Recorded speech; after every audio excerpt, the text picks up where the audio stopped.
As soon as Patreon decides that it wants to be live, I will take down the big banner. Hi, everybody. Welcome. Hey! Hey, it's Scott Johnson. Hey, it's Tom Merritt. What's going on? How the heck are you? Oh, you know, busy, things going on, stuff everywhere. So I can't remember if I had you on the Friday Hangout yet. I have. Maybe this. Did we do one of the early ones, right? Yeah, this might be the third, maybe in a row. Oh, or not okay. in a row. Then I'm really remiss if this is the third. It's at least two, but I'm not. I feel like we did another one where there were a bunch of other people. Yeah, we've had one where it was pretty crowded. We've had one where it was kind of not crowded. It was just me, you, and maybe Amos or something. And then I think today would be the third. So yeah. These add up. I mean, it's a whirlwind world you live in, Tom. Things go past you real quick. So it's a 5 o'clock world when the whistle blows, though. That's true. Now you want to make me sing Billy Joel or something that matches up with that. I can't think of a good song. Billy Joel. Yeah, for some reason, what you said reminded me of the lyrics in Allentown, the song. Yeah. Oh, right. Because the whistle blows. Yeah. The work a day, clock in. Yeah, I think he says whistle blows at some point in the lyrics for that. In fact, I think they even Foley some whistleblowing in the song, which is probably why I'm thinking of it. Yeah, they do a train. The whole train thing in it. Billy Joel. Well, welcome to Current Geek. Well, I mean autopilot. I mean forecast. No way. I mean forecast. I mean, oh no. We're actually we haven't made a lot of progress on it, but I feel like we do this quite often where we've cooked up another idea. Mm-hmm. So it's always something cooking. I had lunch with Hammond the other day, and he's like, Current Geek Chronicles could probably reach this thing. Like, yeah, maybe. And like we did it at a weird time during the pandemic, which was a little odd. And maybe we could make something more of it now. Like there's always some little idea in the back of my head that's got me and Tom rolling around in a ball. And who knows? I really like the Q&A stuff we've been doing on TMS too. Oh yeah, that stuff's really good. If those listening to this don't know this, every Wednesday morning, Tom joins my morning show. What's funny is my grandma always called me John because I had a cousin and she would confuse the two. She would confuse you? Well, I work with another John. So I answered to John. So that's what I did. So yeah, it's like Steve and Scott. I get that all the time. I answered to John and Tim because my brother's name is Tim. You would get called those instead of your proper name. Yeah. We have Tom on Wednesdays and we do a tech segment. We've done this for a long time, but recently we kind of pivoted to letting the audience throw in these kind of, I wouldn't say they're hard questions, but they're questions you don't always think of when talking about modern tech and maybe applications that are unique to these people and that sort of thing.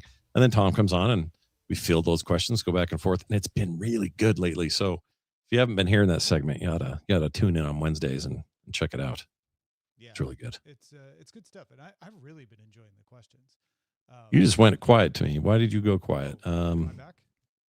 No. Yeah, I can hear you like way off in the distance, but what about now? Oh, perfect. You're back. Okay. Yeah. I don't know what that was. I have no idea what it was, but I heard something click, and I'm like, I bet it fixed itself, and it did. It did. You're good. Yeah. So when we started doing it, I was like, oh, this will be fun. Occasionally we'll probably have to reject a question and punt or maybe make up our own question or something. Mm-hmm. Not yet. Every question has been like, no, that's a good one. Yeah. If anything, it's been the nicest surprise because it's like, I know you know how to field any tech question we throw you, especially with a warning the night before. Oh yeah, and I know that we can and we can bounce it back and forth and be very improv-y about it. But so that's never the issue. The issue has always been, are there interesting questions on the minds of just regular listeners? Not that they're not interesting people, but everybody wants to. Is AI going to destroy us, or how much water does an AI chip use? And there's some of that, but mostly these questions have been really unique cases that are affected by larger tech questions and issues. But we've been able to kind of get into those issues in a more broad way. It's been really, really great. Yeah, and even the one that was about water was a very well-formed, intelligent question about so I've heard that this is an issue, but then it doesn't make sense to me that it could be this way. Can you explain why that is? And it was great. Yeah, it was really good. Yeah. So keep those, if people are listening who have been sending those in, please keep them coming because we're loving them. How do they send them? I don't even know. So they just go to any of the myriad of ways at frogpants.com to send messages, and I'll get them. And there's a bunch of ways. There's voicemails, there's text, there's emails.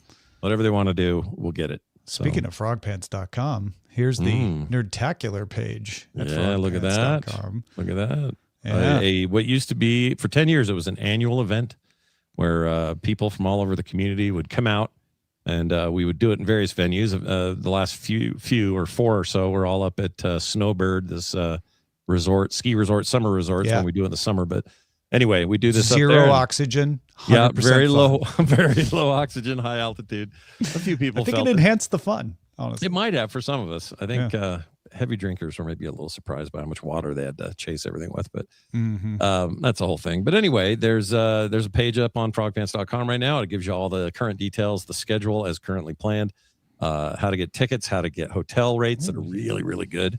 And click on that second one there, that Friday one. Friday? Oh, sorry, Saturday. Click on Saturday. Saturday? Yeah. Right up top there. Ooh, what's that little extra blue one we got at the top? Wait, what? That's me and JF DeBow. Yeah, you're going to be, Tom's moderating a fiction writing panel before things get really nuts that day, which is, I mean, that's going to be great for early people who are just like, I had breakfast. I want to sit down and chill before this gets nuts. Yeah. And learn what it takes. I'll be able to sleep in because this is 2 hours after my dog gets me up usually. Oh, good. Yeah. And there are plenty of other things going on during all the days that Tom is involved with, in particular. Look at this one. Look at that one. At 10 p.m. Yeah. So most years, not all years, but some years we would have a musical guest, some kind of small band or, nerdy little group or whatever. And this year we were in the midst of trying to figure all that out. And your people talked to my people and said, hey, what do you think about this idea of like a big karaoke thing all under the Daily Music Headlines sort of banner? And I thought about it for a minute. I went, well, that's exactly what an ender needs to be. Something like this. Yeah. So it's like the band thing, more interactive anyway. And I love it. So Tom and folks are going to be major involved in that. The entirety of the Demon Hunter soundtrack will be performed by Tom Merritt. It's going to be golden. Yeah, it'll be golden. And Sunbun says, doesn't Tom play the spoons? I think you're confusing me with Old John Smokey, which I don't know if Old John Smokey. I don't know why people confuse you with him. I thought that was debunked years ago. So I don't know what's going on there. But yeah, Tom's all over this thing. But the schedule's up and currently constituted pretty well. And by the way, I asked Bobby to write, and Tom will perform any K-pop cover you ask. And he changed it to "and catch Tom's K-pop covers." I think he was like, I don't want to put Tom in that position. He must have thought you were Joshin, is what he thought. Yeah. Or Tommen. Yeah, or Tommen. But yeah, it's worth looking at. Down below that page you're looking at right there, there's a bunch of old photographs of look at this. Gone. None of these are clickable. Veronica Belmont. It up. But look at her. Got a picture of you in there. A bunch of Justin Robert Young. Patrick Beja. There's me in about 30 pounds ago worth of me. There's Wendy. I was skinny back then. Steven Schleicher. Am I kissing his head? Yes, you kissed Brian Ibbott's head at one point. You do not remember I've forgotten I did that. Oh, it's burned into my memory. Because I didn't have to look at it. I closed my eyes. It was one of the challenges with something. I can't remember what the deal is. Somebody dared you to. It was because you guys are. Look, there's me with no gray in my beard. No, we look like children in this. And this is just 10 years ago. It's not that long ago, but man, we've aged. That's what we've done. Yeah, but it's going to be great. It's Carbonian Canada. Yeah, remember that they were there that year. Had Chris Metzen was there. A whole bunch of people. Joey Image and all his hard drives were there. Much fewer hard drives back then, though. That's true. But look at that, 124 days and 17 hours plus. That's all that's left. And so you have an official ticket thing and everything. Oh, yeah. This is for real. And by the way, if anyone out there listens to this and they need to run their own event, small, large, whatever in between, I cannot say enough about tickfox.co, I think it is. Yeah, tickfox.co. They are awesome. So a lot of people go, oh, what, like Eventbrite or, some other name you've heard. We've used them in the past, but I found this just doing a bunch of research, and these guys are so great. They basically only charge a flat rate per ticket, no matter what the ticket is or how much the ticket is. It's a flat rate. So there's no like scaling or whatever. They don't keep the money for some big long time. It transfers right away. So you can get your stuff done and pay people who need to be paid and all that. These guys are freaking great. The only beef I have with them at all is that as of now, the tickets don't go into your Apple Wallet or your Apple Pay or Google Wallet, but I think that's coming. But it's all scannable, easy to use. You can do add-ons really easy. I saw that. Amazing. It's like add-ons are like boom, boom. Give me in the second row. Right there. Yeah. Buy me lunch. Yeah, and that Nerdtacular thing where people get to hang out with producers and creators, Tom will be at those lunches. Will I? Okay, good. Yeah, hell yeah. You kidding me? People are going to want to sit by you and watch you put things in your mouth. It's going to be great. I mean, I'll put almost anything. I know. He'll eat. He washed. Maybe that's why my dog is like that.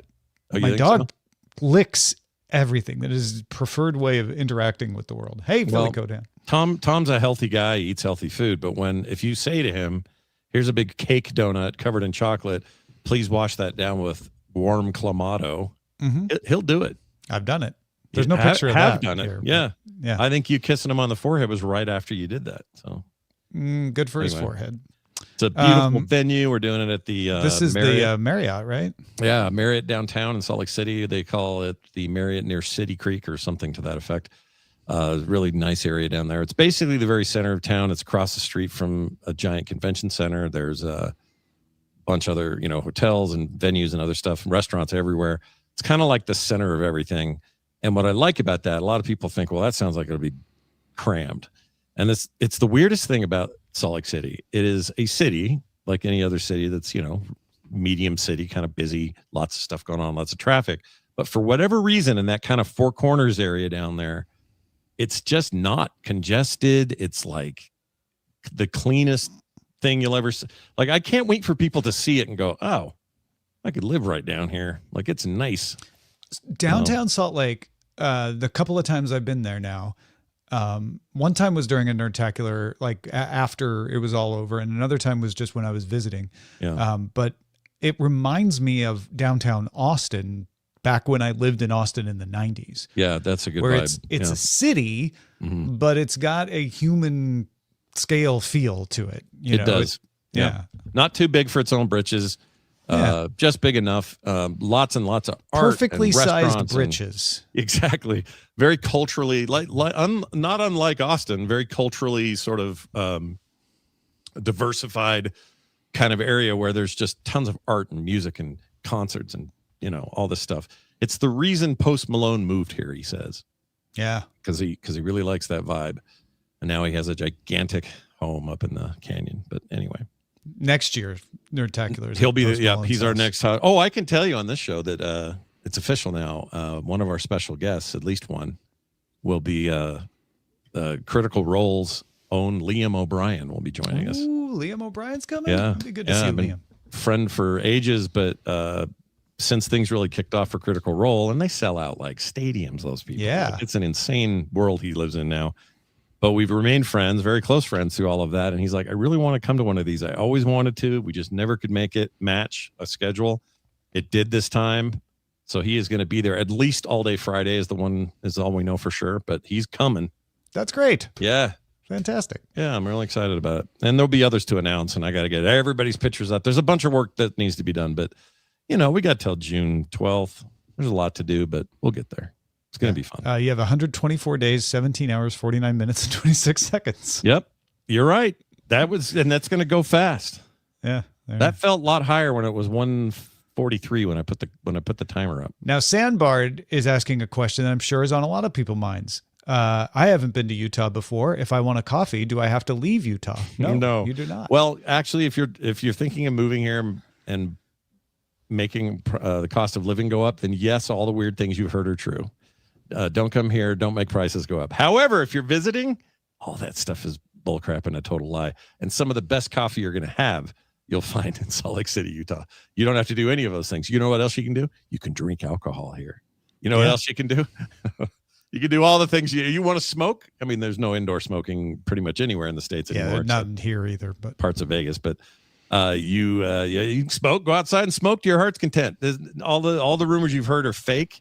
Unless you're from California and you're going to buy up a bunch of property and make all the housing prices go up. In that case, everything you heard was true.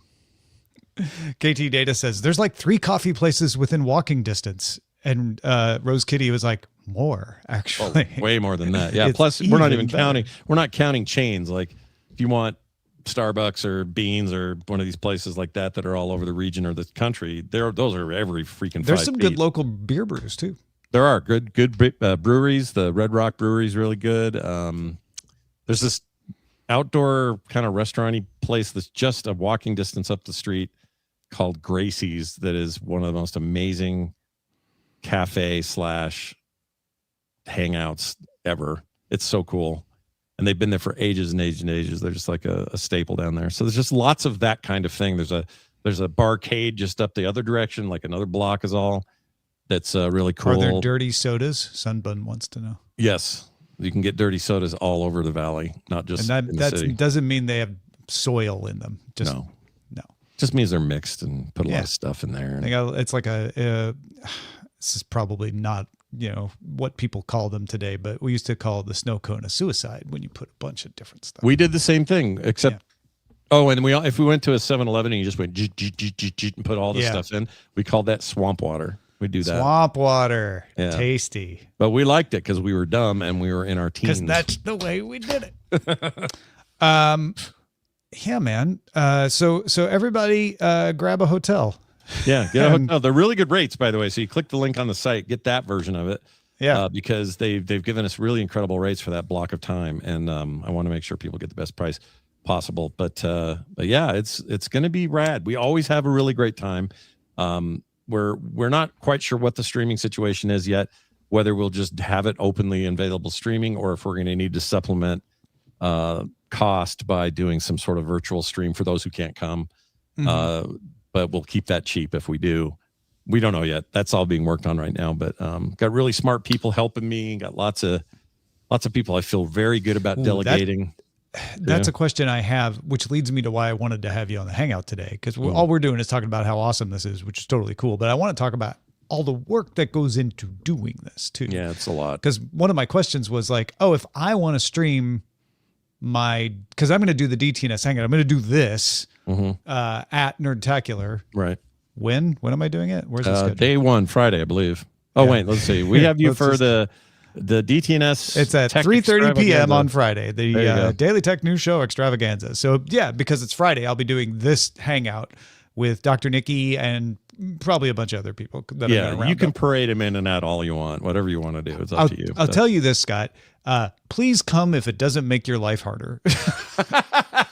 I'll be there. I will 100% be there for that. Because I selfishly want you on that, but I know when you're running this thing that it's a whole different situation. Well, the goal this time is to do as much delegation about the operation of things as possible, so that I can be on stage whenever needed, whenever half the stuff is stuff I'm moderating or hosting anyway, so I kind of need to be. But in years past, it's been harder because I haven't always delegated very well. I'll admit it. It's actually kind of hard for me to delegate it. I struggle with it. And it's not because I'm a control freak. I just get like, how do I put it? I don't want to put burdens on other people. You don't want to put people out and be like, I could do that. Why am I making them do that? Totally get that. Even when they're like totally not only even when KT Data is like, I got you, Tom, about the streaming. Yeah. It still feels Thank you, Kevin. Oh man, Kevin's the best. He's handling. Honestly, all my AV. I'm not worried with Kevin saying like, I got you. I'm like, good. All right. Yeah, exactly. We'll be fine. That's how I feel about Kevin too. He's running all AV and technical for me this year, and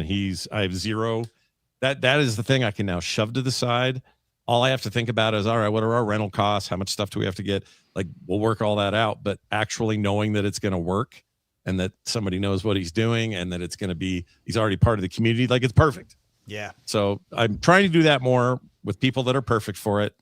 And it's working out way better this time on my own brain because I'm just offloading a little bit more than I usually do. But it's a great question because I did this for 10 years. It started out as a teeny little get together, rented a movie theater for a bunch of locals. And then international people showed up and was like, whoa, what's going on? I didn't expect this. And we had fun, did prizes, watched the movie. Our first movie was Spider-Man 3, which was not the best movie. That's how long ago Nerdtacular started, though. It was the previous MCU. Yeah, it wasn't even a U. It was just Marvel. It was just Marvel and Sony, and we didn't even have Iron Man yet, which had been a year later. So 07 happened. 08, the next year we do the exact same thing. We get a bigger theater, more people come, and we see Dark Knight. That was a good movie. But that's how old this is. Heath Ledger's Joker era 2 DCUs ago. Yeah, right. I don't like how this time is moving, but and then we just grew it, and that ran. We did that up till 2010, and then when 2011 you did Iron Man 2. Yeah, we did. That's exactly right. And you and your lovely wife were there. It was super fun with Fat Iron Man. And I remember these were the giveaways at Nerdtacular. Oh yeah, you still have those. Holy crap! Yeah. So you know why I have them at such a easy command? Because they're nestled in my best of 2600 book that I won at Nerdtacular 2010. Oh, well then a great place to keep it. Never needs to leave it. I remember your wife had an iPad 2 with her, and I hadn't gotten mine yet, and I was very jealous. Oh my God, it was iPad 2. iPad 2, 2010 amazing. iPad 2s, if you can believe it. She's still an iPad fan. She's got the most recent iPad Pro. It's all I draw on now. The thing has become my artist tool of choice.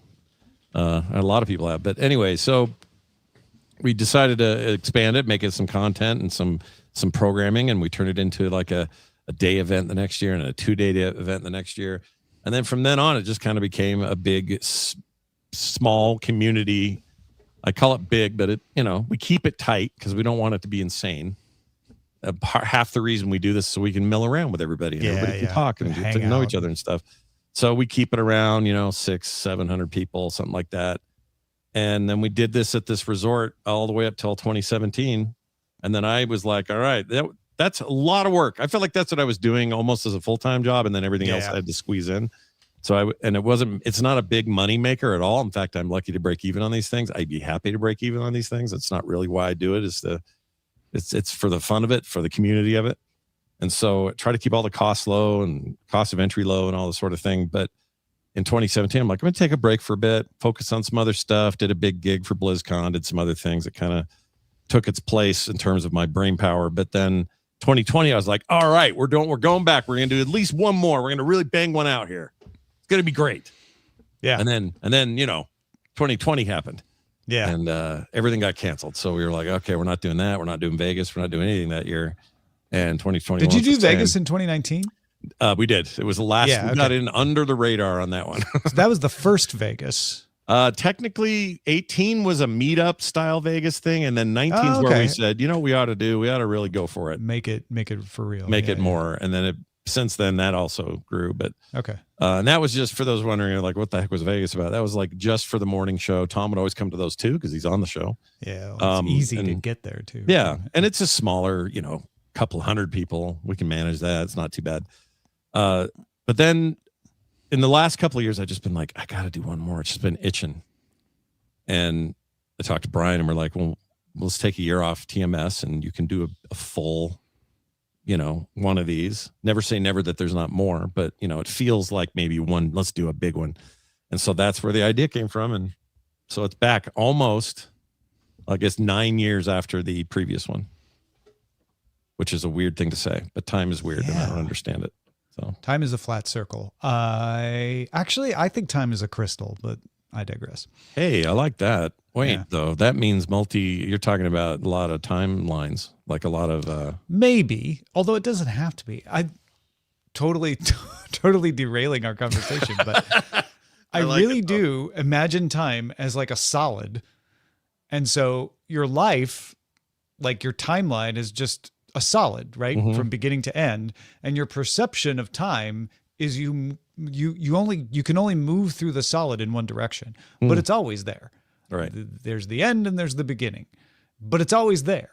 So your life never ends. Your life just is. It's like a stone never ends. It just sits there. Right. It's just your perception is you're looking through it. You're moving through it. Our biggest weird thing as humans, it's like a forecast episode in here all of a sudden. I like it. Right. Is that the perception of time is on us to do. Yeah. Like we have a limited perception of time. We can only see it in one direction. Yeah. And imagine being like our dogs that only live sadly 10 to 12 years or whatever. And we're always so sad when they leave and everything. It's such a tiny blip in time, but they don't know. They have no idea that that time was anything to them. They don't even think about dog years or that 10 years is my breed expectancy or any of that stuff. They just are until they aren't. And Except for Django. I feel like Django was like very philosophical, but the rest of my dogs are exactly like yeah, most dogs are dumb. Django was actually pretty. Django may have not been a dog. I'm not entirely sure that she wasn't an alien, but the rest of my dogs totally fit that for 100%. But there's like this thing where if we didn't perceive time so in the human way that we perceive it, we'd all be happier because we wouldn't be so worried about this minute or that minute or when this is due. I don't know how you get around it though. This is, human behavior is based around time. It's around cycles and the sun coming up and the sun going down and everything in between. And then we've made it even more micromanagey with everything we've done, and certainly in the computer age, even more so. And we're always trying to figure out how to squeeze more time out of ourselves, but we have this it's an clock. Evolutionary advantage to be like pressured under a deadline. Make sure that you get enough food, to get through the winter. Right. Or know that, for you to survive a longer life, which ensures the species lives long, or, your part in it. I'm doing my part, that whole thing.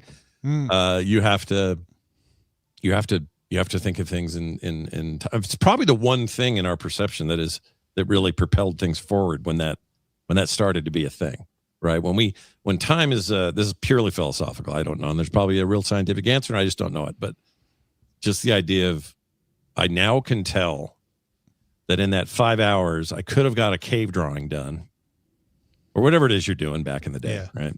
Or I wasted it laying here on a rock and looking at the sky or whatever. That perception of that passing time is a big deal maker or deal changer for the entire species. So I think, by and large, we're here because of time. That makes sense. I honestly am not sure time exists.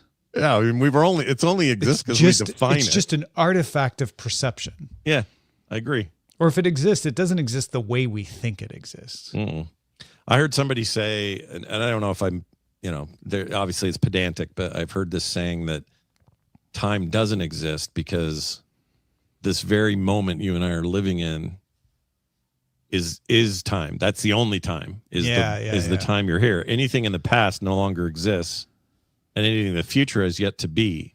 So there is no such thing as either until you're in it. So the present is the only thing that exists, which could sound like to some people hokum mumbo jumbo, but I kind of think there's wisdom in that, and it might help people better associate what they want to do and leave things that need to be left in the past. And, I don't know. There's probably something. Yeah. Well, and that's why I find it comforting. The time crystal idea is like, my Grandma Roxy isn't dead. It's just that her time crystal is back there and I can't quite get to it. Right. Right. I like that. So you've given it structure. And I like that because we're visual creatures. We like to, that reminds me. Sorry, another gear shift. Because honestly, if I say when I'm dead, I'll always be with you, that's kind of creepy. Yeah, but if it's more like when I'm dead, like there's still my time crystal exists, and you can maybe kind of be influenced by it. That's less creepy. Yeah, for some reason it's less creepy, and I'm not sure why. So Wendy was talking about this. My sister is a therapist. She was talking about this concept that now I forgot the name, but it's people who can't visualize things. And there's a spectrum it's to it. It's very trendy to talk about this. Yeah, right, a lot of people lately are talking about it. And she has this. She's like, I can think of a thing for a second, and then it's gone. I can't really picture things. My niece can't even picture anything. And I've asked her, I've said, well, when someone says to you, picture in your mind an ocean, what do you think? And she goes, I thought that was like a turn of phrase or something, like just a weird thing you said. I didn't know they meant actually picture it because I can't picture an ocean in my head.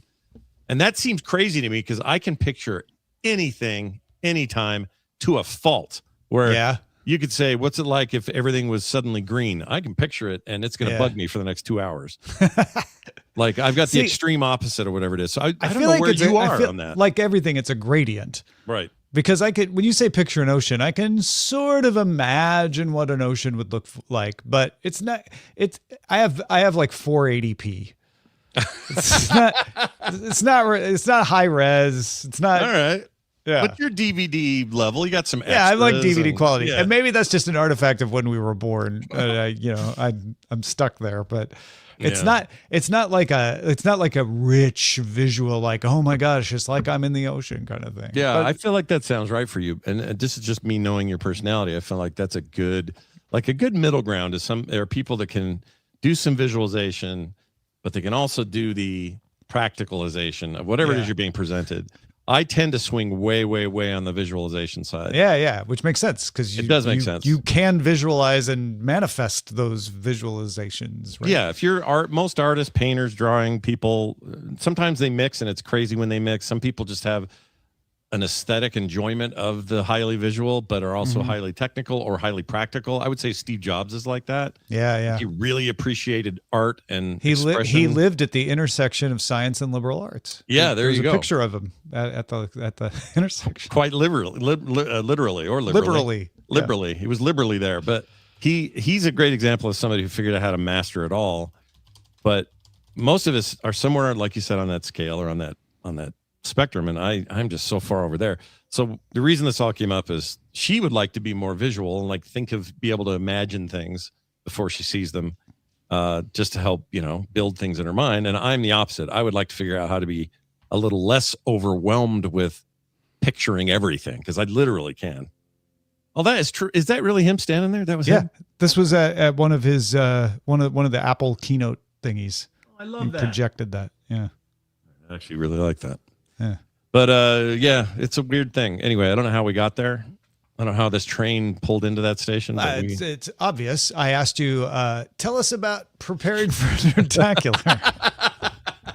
And of course, we ended up talking about time and brains and okay, but this else. is a good come back to it, because the challenge of running an event like this is balancing the aesthetic and the aesthetically pleasing, not just visually, but what we're saying, what we're doing up there, how we interact with the fans, that experience for everybody, for a diverse bunch of people who all come up with different eyes, and then balance that with the pure logistics of trying to knock one out and do it. And it's not as easy as people might think it is. Yeah. Well, let's get Socratic in here, as the Black Eyed Peas once didn't sing. All right. If I'm going to play the part of average dumb threads commenter, okay, who in bad faith misunderstands everything you ever write. Well, how hard can it be? You get a hotel, you pay to rent a ballroom, and you tell people to show up. What's the big deal, Scott? Yeah. What's the problem? I wish it was that simple. There's so much more to it. There's even if we forget about what the hotel / venue needs out of the deal, because some of this is a shared benefit kind of arrangement where enough people get room nights. Obviously, the hotel benefits greatly from those. And a room night means if I stay for one night, that's one room night. But if I stay for 3 nights, that's 3 room nights. Exactly. And if you have 4 of you living in the same room, it's still only 4 room nights. Yeah, exactly. So we're not talking about people in that. That's why we don't say people. Okay. Yeah, that's why we don't say people. So there's that end of it. And there's a bunch of other stuff with that. Like, well, we'll negotiate. You can have this much more space if you buy this much in food and beverage or something like that. Yeah. That's a thing like in the TMS Vegas, I know, where you're like, we have to hit the bar amount. Yeah, whatever the bar is, and some are lower, some are higher. Yeah. Depends on the time of year, depends on who you're working with. All those things are factors, but all of those things are a thing. The fun part is supposed to be the programming of it all, and go like, all right, our opening ceremonies are going to be this, and it's going to be funny, or it's going to be visual, or it's going to be, I'm going to call some people out or whatever. I always look forward to that, but it's intense to plan for that. It's because you're sort of, it's all in your hands at that point. You're how that intro goes. So you gotta plan the ceremony, what's going to happen, make sure it's good and funny and people are going to enjoy it. Right. Which means you have to have people to show up to be on that with you, which means coordinating with each one of them on The fact that they can come, and when can they come, and can they be there, and do they want to do it, and do you want them to do it? Right. There's all of that. Exactly. Yeah. There's all That's of that. just the opening. Yeah, so now you have to do that for every panel. Yeah, now every panel needs, and this is one area this year where I've been much more thoughtful about spreading it around and delegating a little bit. So I've got somebody helping running programming in general. I still have a huge hand in like what's happening, what needs to happen, what's got some wiggle room, whatever. I'll just call him your BF. Your yeah, best you can call friend. my BF, and that in acronym is not, or initialism, I guess. Initialism, right? Yeah. Well, the one you can't say. He's your best friend. Acronym is when you can say it, like I work for, I don't know, NASA. Perfect. Yeah. But initialism is BF. Yeah. But if it's FBI, no one says FB or something. Unless you say FB, in which case then you've made it an acronym. You're cool. And they'll kick you out of the FBI if you start doing that. But anyway. Yeah. And then you'll end up working for Kia. Yeah. I mean the CIA, not the CIA, motor company. Kia. See, that's the problem with initialisms. Anyways. But anyway, I'll just say it. Bobby Frankenberger, good friend of the program, amazing member of the community and a contributor in lots of ways. He's already helping me with it in massive ways. So, and well done too. Yeah, he has been firm but fair. Yeah, no, he's great. I say that not as you're like, oh, you're trying to say he's a hard ass. No, like he's been very good at doing the balancing of like, I think we can do this. I'm trying to keep everybody happy, but I can't promise. I can't overpromise.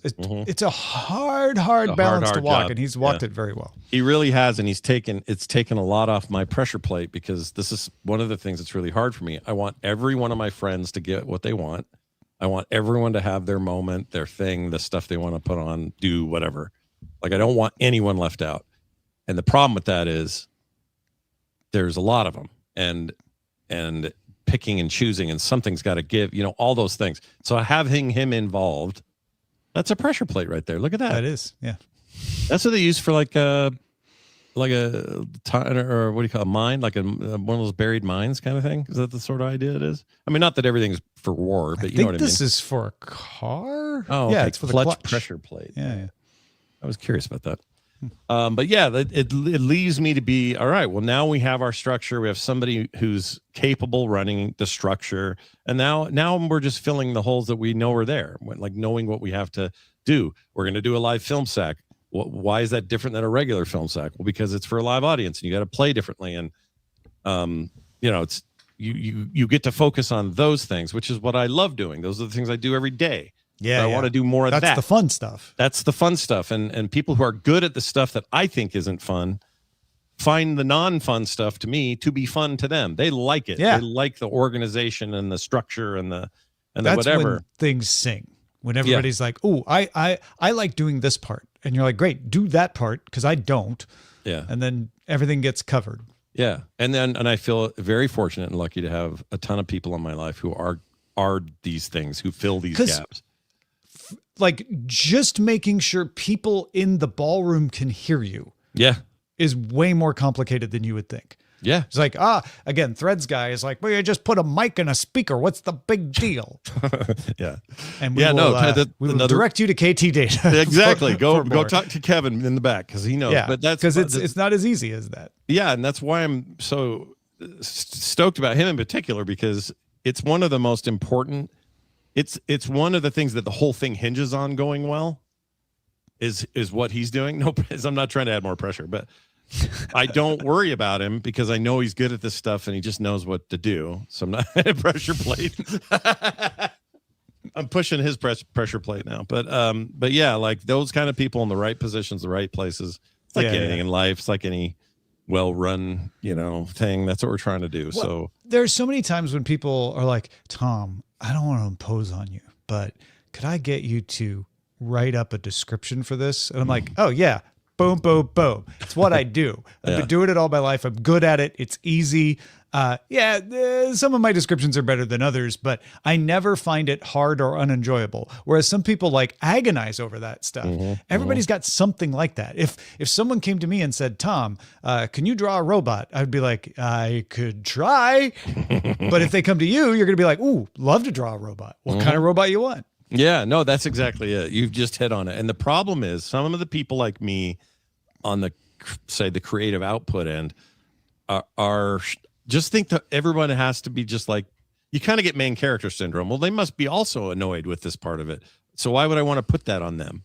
So that's why I'm hesitant sometimes to delegate, because I don't want to offload things that clearly I'm not very good at, so I don't like it. Well, why would they like it? Well, it turns out people do have different tastes and different likes and different capabilities. So it's something I've had to kind of learn over the years to get over, that everybody, works on a different clock, speaking of time. And I don't need to try to burden myself with it all, or burden anyone else with the wrong burden.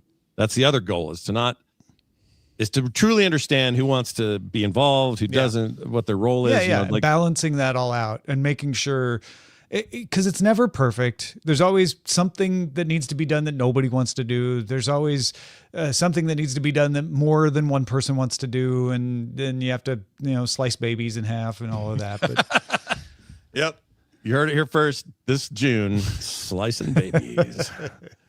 But yeah, no, that's the way you put it is actually accurate. And it's, we usually have very few problems. I can't even think of anything major that's ever really happened. We had somebody once at Snowbird who they had to get taken to a hospital because they couldn't breathe very well. It was such high altitude for them. They had some other stuff that was causing a specific sickness, reaction. Complications. Yeah. Exactly. So other than that, though, that one instance, we really have never had any big issues.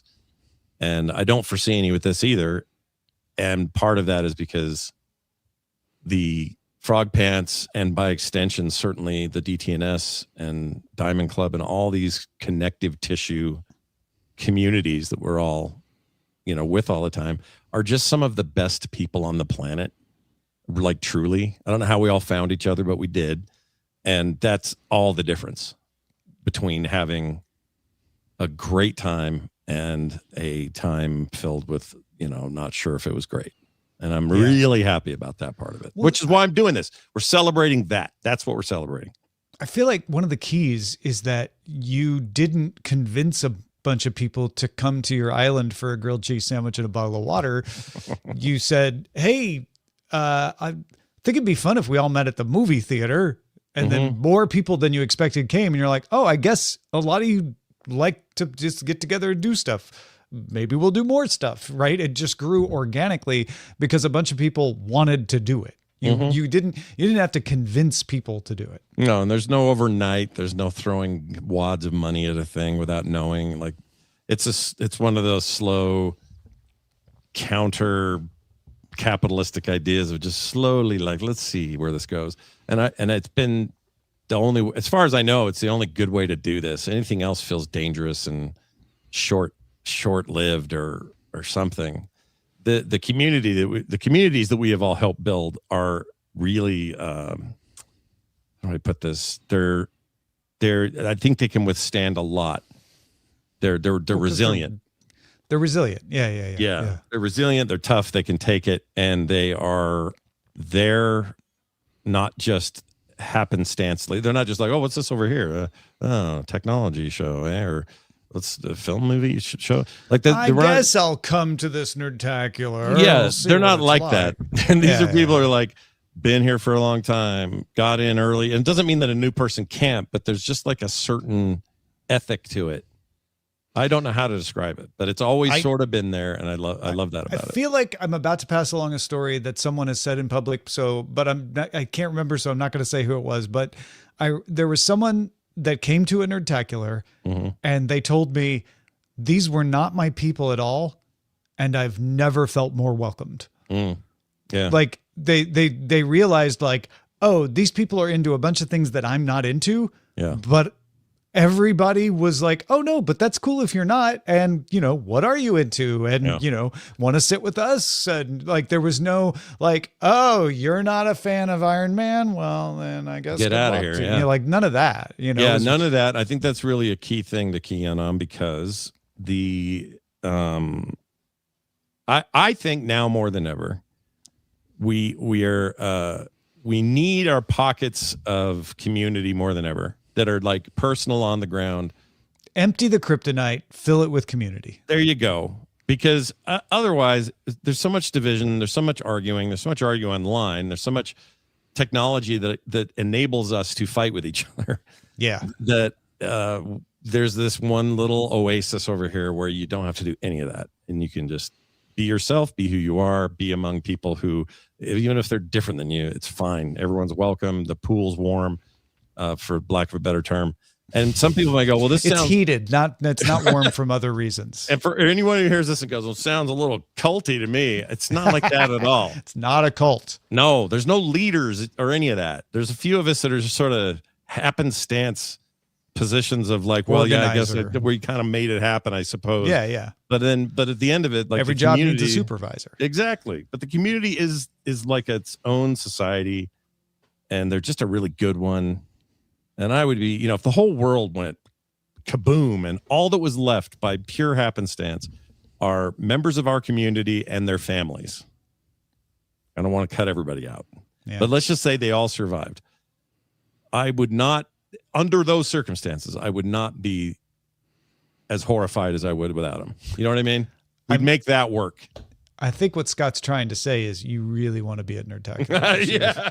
And I promise you're not going to come there and then find out that everything's ruined except now you're stuck here with us. It's your life, but yeah, it's not. I'm just saying you might want to be in Salt Lake City, June 11th through the 13th. That's all I'm saying. Yeah, come on out. It's going to be, and the weather here that time of year, it's so good. Yeah. So what is the weather in Salt Lake City, June? I know I've been there in June, but it's closer to, so when we do it in July, the valley gets warm, it's in the 90s sometimes. In June, it's more like spring weather, but not like sweater weather. It's just perfect. Like if that's what it was all year long. 70s to 80s in there. Yeah. You'd never leave it. Like it's the reason California is what California is, right? It's actually one of the reasons I love living here. Yeah. Same thing. You have very consistent weather. Yeah. And in this case, June just happens to be just like, for whatever reason, June has always just been the best weather here. And we get everything from, cold winters to beautiful falls to hot summers and everything. I feel like Salt Lake weather is not far off from what I grew up with. Like, you probably get a little colder in the winter, maybe not quite as hot in the summer. Yeah. But you have seasons and they're not generally too extreme, because June when I was growing up was kind of it's really nice. Mm-hmm. We don't have any more cold days, but we haven't got to the July hot yet. Right. That's exactly it. Yeah. And that's what I think people are going to like that. Because in the past we did Snowbird, it was 10 degrees cooler up in the mountains. Because you're elevated. So if it was 95 up down here, it'd be 85 up there. And that was good. That's fine. But we were doing it in the middle of January or in the middle of July usually. This thing should be, barring any strange climate change between now and then, should be just about absolutely perfect. The skies will be clear. The mountains will look amazing.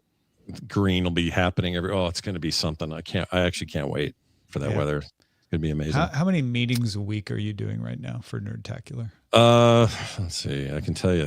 So there's 3 that are happening on the regular and are always scheduled. Okay. Those are just like check-in regular. Just kind of constant ones. Mm-hmm. But if you're counting how we doing? Yeah.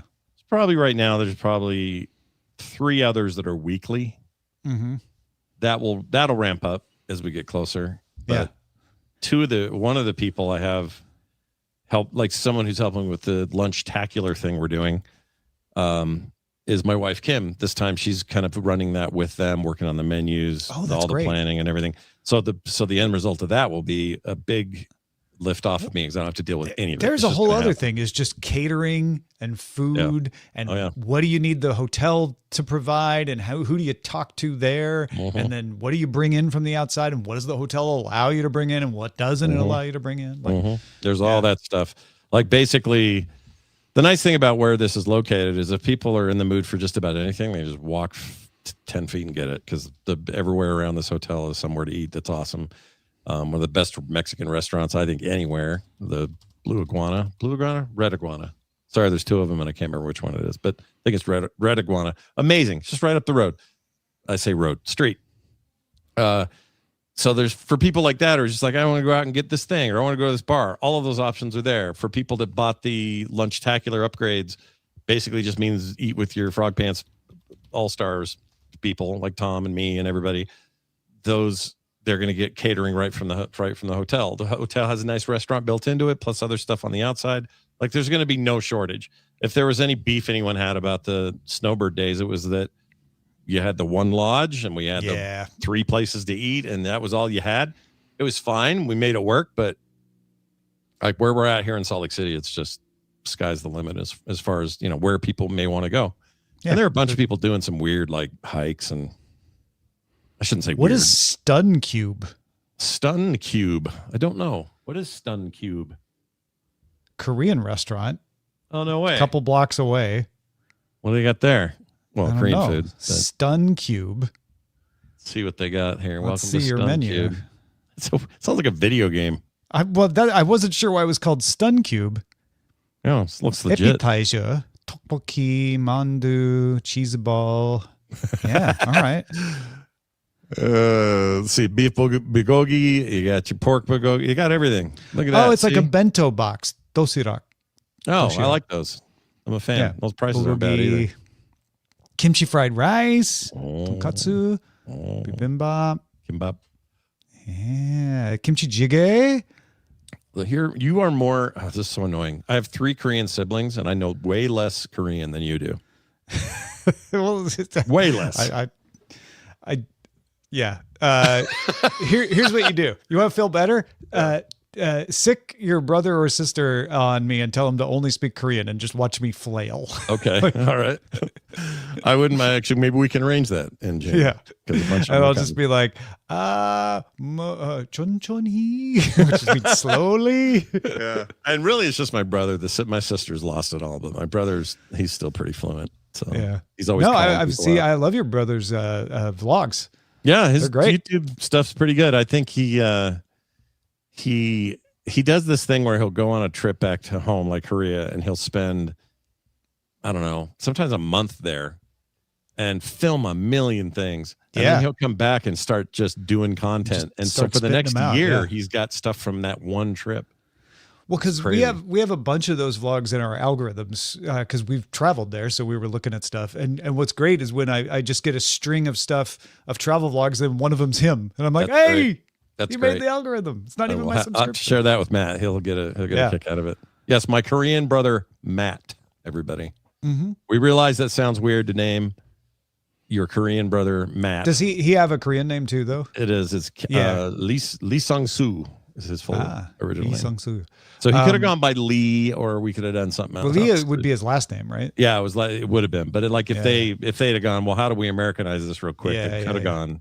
They could have gone Lee, but I'm kind of glad they did Matt. It's just it's interesting because I know a lot of different cultures do this, where they're like, my name just doesn't really translate to American names, so I'll just pick an American name. And it's always interesting to see what people pick. Yeah. Because sometimes it's like with Matt, he didn't get a choice, right? They just called him Matt, right? Yeah. But sometimes people get to pick their own name, and it's like sometimes it's close. So Yoonjin from Le Seraphim goes by Jennifer. Oh. Jen, it's like okay. But then Cheon goes by Anne. I guess it's kind of close, but everybody. When I was working with people in Hong Kong for a company I worked for, there were like 5 Kevins. They were all Kevins, yeah. And I still don't quite understand it, except it was easy to, for us to remember and say. And their names were very complicated in Mandarin, but I don't know why Kevin. Kevin was really popular. And Todd, there were a few Todds. Todd, yeah. Well, Roger Chang, his name is Yahweh. I didn't know that. But his dad called him Roger because he liked Roy Rogers. Oh, that's awesome. Yeah. I did not know this, and now next time I see him. KT Data, we are Kevin. I'll admit there was a hot minute there where Kevin, who comes from Cambodian descent, I thought it was one of those deals where it was just going to be too hard, so he went with Kevin. It's like, no, his name's Kevin. No, his name's Kevin. Just straight up Kevin, yeah. My biases were on full display that day. So, well, but my heart grew 3 times as big. Yeah, Grinchy. Yeah. No, I'm looking forward to hanging out. To go back to the whole reason I originally put this map up is to just show, like, I don't know how much time I'll have to wander around, but I hope I get some. And yeah, I hope everybody does a little bit, like there's going to be the Thursday night get-togethers, pretty loose. I keep finding things. Train, walk, poop. Oh, it's a dog trainer. Okay. Oh, I thought it was a restaurant. Oh, train, walk, poop. Yeah, eat, pray, love is the idea. Okay. Yeah. It's the eat, pray, love for dogs. I love that. Yeah, they're gonna. I mean, that's the other thing great about the city is it's all gridded, as people can see right here. There's not a lot of swirly burlies. You got the freeway spaghetti, but mostly everything's all blocked out by design, and so very easy to find stuff. It seems weird at first because it'll be like, oh, that's over on 3rd and State, and you go, okay, well, I don't know where those are. But when you find out that 3rd is 300 South and State is the center of things where it either goes 100 West or 100 East, like it will all make sense. If you've worked with graph paper as a kid, welcome to Salt Lake City. It's a giant piece of graph paper. Wrong Marriott. Yeah. And then you go up to some of the fancy places up at the U and you get a little squirrely on the roads, but for the most part, they've stayed pretty consistent. Yeah. Salt Lake Marriott downtown. There you go. Right by Beehive House. By Beehive House, right down by the Salt Palace. City Creek Center. Yep. Oh, City Creek's awesome. You'd love it there. Well, we'll definitely walk over there because it's built in. It's connected to it. The Eccles Theater. Yep. Eccles is like a big fancy theater owned by the Eccles family. And of course, Benihana. Yeah. Benihana for all your flipping food around needs. Yeah. And there's an amazing, is it by the Salt, or where is it? Oh, where the Jazz play and the hockey team plays right now, the Mammoth, is at the Delta Center, which is not terribly far. Yeah. Is there any games going on? Oh, I see it. In June, I don't know. I'm trying to think. Where will we be in the NBA? I guess the NBA will be in full swing by then, right? It's in full swing now. Yeah. It'll still be in. It'll still be going. We won't be to finals. Wait, no, it'll be fine. It'll be playoffs. Oh, well, let me tell you guys this. Here's something I know for sure with my heart. The Jazz will not be in the playoffs, so don't worry. It will not affect traffic. It'll be fine. Yeah. Hockey will be in Stanley Cup too. They're still in their rebuilding quarter century. That's what they're doing right now. Anyway. So there you go. You could walk. Yeah, you could literally walk right over there. Far. Not far at all. Beautiful, beautiful venue. I think some people are going to want to walk through the Salt Palace, which used to be where the hockey team and basketball teams played before that was built. And that's still a big convention center. Yeah. What do they call the baseball, the minor league baseball team now? Oh, the Bees. They're still the Bees. They have a brand new stadium near where actually close to where I live. Oh, okay. So it's south. Yeah, not too far, and it's right on the public transit line, so a lot of people get there that way. But yeah, the bees are doing good. We got all the old 2002 Winter Olympic venues are still in effect for various things, including as we get closer to our next Olympic thing that we got. What was it, 2034? You've got Salt Lake has 2034. I think so. Yeah. It will make us one of the few U.S. cities to get it twice. We've had it 3 times. Yeah, L.A. always gets it. Well, wait. We've had it 2 times. We're going to have had it 3 times. You're going to get it 3, which I think makes you the only one to get it 3 times, I think. I think nobody... we were looking at this the other day, and I can't remember what the deal was, but for Winter Olympics, it puts us Beijing is the only one that ever got to do both summer and winter. Right.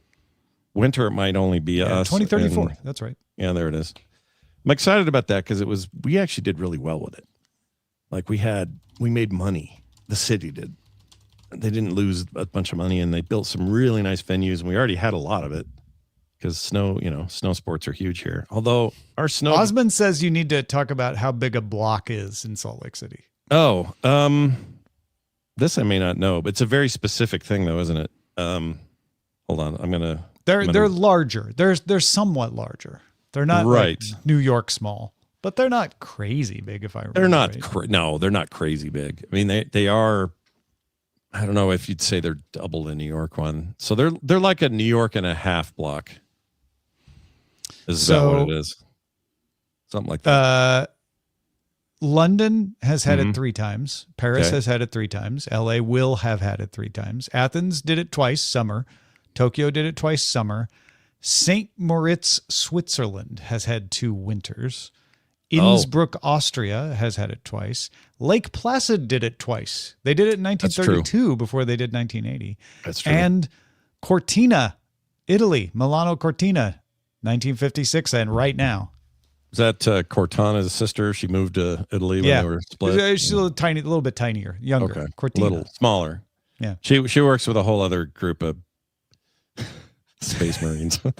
Yes. But, Space Marinitos. So wait a minute though. So in US, but if you're saying US cities only, so it'd Lake be Placid and then would be the only one to get the winter one twice. Okay. Well, and then LA is the only other one that got more than one. Got it. I don't know why Denver's never had the Olympics. I don't get it. I heard Ibbett saying the other day that they had it and then decided we don't want it. Oh, they did a referendum vote. That's right. And they said no. I forgot about that.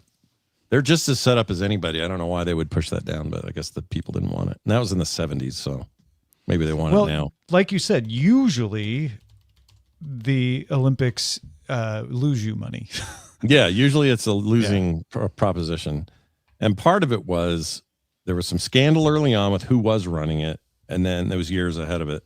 Mm-hmm. And then that guy got dumped, and then Mitt Romney swooped in, who at the time was in between. Yeah, because Romney came here. He cleaned it up. He really did do, think what you want about Romney. Came in here, cleaned up the Olympic stuff, put it on track, got everything under budget, still hit all the goals, blah, blah, blah. It's really the main reason he was then popular enough to kind of I'm going to run for president after this. That was kind of what did it. That was him. You're right. Yeah. Wow. So Romney was a big deal in that. Yeah. Peter Ueberroth ran the LA 84 Olympics, which also were profitable. He was the commissioner of baseball later. That's right. Yeah. That's right. I always forget where I hear that name. Some big shot at one of the big sports. There was no government funding for the 84 Olympics. Jeez. Wait, what does that mean then? All private or all? Yeah, it was all sponsorships and private financing. Do you have a pick on Sunday night? Do you think Seattle has for the Super Bowl? Yeah. I'll take the Seahawks with a couple points. Yeah. Same. That's what I'm doing. I'm trying to balance my bias against the stupid Patriots. I don't hate the Patriots. I don't like them. I won't mind if they win. I don't really care that much. But I don't know. I've always kind of liked the Seahawks. I got friends in Seattle. There's a few listeners who are pro Seahawks. So yeah, I believe they'll win, and I want them to win. Yeah. You know what? I want them to too.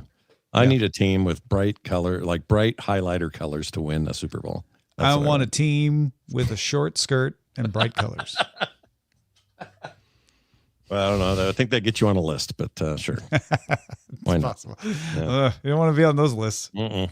Did you see the plugin that'll let you connect your LinkedIn to the Epstein files? No, is that true? See if you're connected to anyone mentioned in them. Oh my gosh, no! That terrifies me. I don't think I want to give access to my LinkedIn account to that. No, but I thought it was interesting. I just learned about Gmail, which is the Epstein files in Gmail format. It looks like a Gmail interface, but it's all the files. And you're looking by names and groups and all that. I don't know, man. I don't know why. Not since the Panama Papers have so many rich people been implicated in one horrible thing. Yeah. We're living in, when did we get precedented time? Or no, what is it? This is unprecedented times. When did we get to precedented times? We live in precedented times. Yeah. Maybe because everybody always says, times like these. And there have been some times where I'm like, these times aren't that bad. And then there's now. Yeah. But then there's things about now where you go, actually, this aspect of now has never been better. There's some amazing things happening that people don't want to admit because that would undermine the narrative. It would undermine the argument, exactly. Yeah. But then there are some things that are really gnarly right now that I would not. Absolutely. Yeah. So I don't think this is the calmest of times. What I'm starting to think is somehow, some way that it's always been this way. And that when I was 13, the reason I thought the 80s were awesome is because I was 13 and I didn't care about nothing. So I wasn't paying attention to Iran Contra or freaking any of the stuff that my parents were worried about. I mean, you're a nerd, but I mean, all I cared about was D&D, my friends, my car when I was 16, girlfriends. Like the 80s were awesome. highlighted the cultural, whatever, the music and the movies and the whatnot and everything. But there was stuff. Of course, there was stuff. Terrible stuff. Yeah. No, I actually remember the 70s quite well, as do you. Yeah. And that was bad. Yeah. Sometimes when people are like, "Oh, times are bad," I'm like, first of all, if there's anybody left alive that lived through the 30s and 40s, they would like to hold your beer. Second of all, 70s were probably worse. Like late 60s into the 70s. And I wasn't alive through 68 and all that, but like the 70s were moribund. Like everyone had just given up. They're like, I guess civilization is a failure. Yeah. And people say that now, but I don't feel it the way the 70s did. Like I remember my grandparents driving us to St. Louis and like being on the watch for motorcycle gangs. Like it's that, and like not as a like, oh, I read on the internet. It was more like there really are motorcycle gangs, so be on watch for them. Yeah. Like I remember I only remember kind of feelings from the 70s because it's really the 80s where my memories kicked in. But the feelings that I had between the ages of 0 and 10 or 9 were, this decade sucks. Everything's shag carpeted. Wood paneling is horrifying. Everyone's a all the serial killers had a real decade. Don't trust anyone because they probably are a serial killer. Yeah, there was a whole that vibe really persisted, and it's only now you're starting to see people go, yeah, man, retro 70s music. I mean, sometimes it comes up, but it's being celebrated great stuff now. Came out of the 70s. Yeah, of course. Yeah, music wise, that kind of thing. But now it's easy to look back now and just see the good. But yeah. As Lord Leon says, we have a gas line shortage now. There's hardly any gas lines. Yeah. Yeah. All right. Well, we have gone over time because it's too much fun talking to you, man. Thank you for doing this. And once again, everyone, go check out Nerdtacular. Nerdtacular.com will get you there. Yeah, it will. And come say hi. Come to Salt Lake City. Come to Salt Lake City. Come hang out with fellow DTNS fans. There's plenty of them. Plenty of Frog Pants crossover there. And see a bunch of your favorite personalities and voices and all that, and just get to know each other and just have a great time. It's also very family friendly. Kids under 5 are free anyway. And there's going to be some cool stuff that kids are going to be able to take away from this thing, like take home with them, and lots of fun stuff like that. So we're trying to make it kind of work as a great family vacation destination, if that's what you're up to. Whatever it is, you'll be welcomed with open arms if you'll just come check it out. Frogpants.com/Nerdtacular. Yeah. I'll sing Open Arms at karaoke. Oh yeah, baby. That's the other thing. You're going to hear Tom sing at karaoke, which I've never witnessed. It's going to be good. I'll do my country and western version of Money by Lisa. Nice. Thanks, everybody. I'll see you later. Bye. See ya.